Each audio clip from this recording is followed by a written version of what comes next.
So tonight I'd like to talk about racial healing, particularly as it relates to spiritual community sanghas across the nation.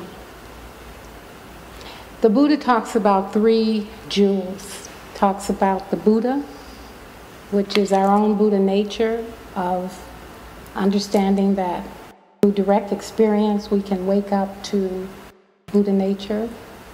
He talks about the Dharma, which are the teachings of the Buddha that help us wake up, and the Sangha, which is the community that we saturate ourselves in to learn and be of like minds. And the Sangha is the focus tonight. In the Eastern tradition, where Buddhism is the primary practice, culture is very much at play in the sense that the practice of the Dharma is living and breathing in the culture that's there. When we bring that same tradition to the West, what we find is that the practice of Dharma is lived in our culture, and everything that goes with our culture is also at play.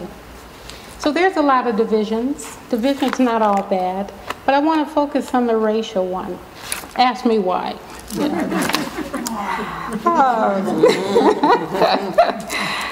So I'm part of a nationwide group of Dharma teachers that are investigating this question around why are our sanghas so racially divided.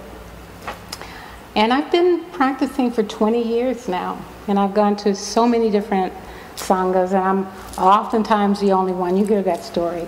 You know, I'm the only African American person there, the only this, the only that. I mean, many of us have our onlys, right? But it's been true that, you know, I walk into a group and it's mostly white people at a visible glance. Not to say there's not diversity within that, but that's what I see. And I've been in Charlotte for 4 years. In fact, I celebrate a year of being in this Sangha last month. And, you know, I've gone around the different communities and checked them out, and, you know, I usually am the one that is kind of coming in the room. And even here in the last year, I've seen a sprinkling of people of color come and they go, and I don't know why, you know. I mean, left to not knowing, we make up our own stories about these things, but I'm curious about it.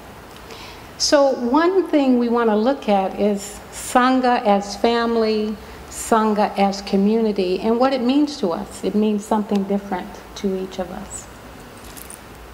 So the questions that I'm asking, where are the people of color? Where do they practice? Is there community for practice? Why aren't they here more and here consistently? I miss you wherever you are. What is required to connect and have Sangha be a reflection of the community that we have in our own minds, whatever that is? And how can the Dharma help us do that? Much has been done to understand this division, and if you look at some of the major retreat centers across the nation, there's a lot of different programs and activities that are happening to, you know, very directly and very lovingly bridge that racial divide that we see. It's a nationwide issue. I'm guessing that racial division has something to do with our racial histories and habits and our discomfort in the examination of race, even within the privacy of our own mind and our own heart. It makes sense that this discomfort would exist. Now, in the New York Times this Sunday, there was an article, Meet Your Cousin, the First Lady, a Family Story Long Hidden. And it's a story of Michelle Obama's great-great-grandfather being a biracial man. But what I'm struck by mostly is that a lot of people that are speaking in this article are of our generation, or at least my generation. Now, for the first time, Ms. Obama, 48, can identify white ancestors who had remained hidden for generations in her family tree. And her blood ties are not only to the dead, She has an entire constellation of white distant cousins who live in Georgia, South Carolina, Alabama, Texas, and beyond, who in turn are only now learning of their kinship to the First Lady.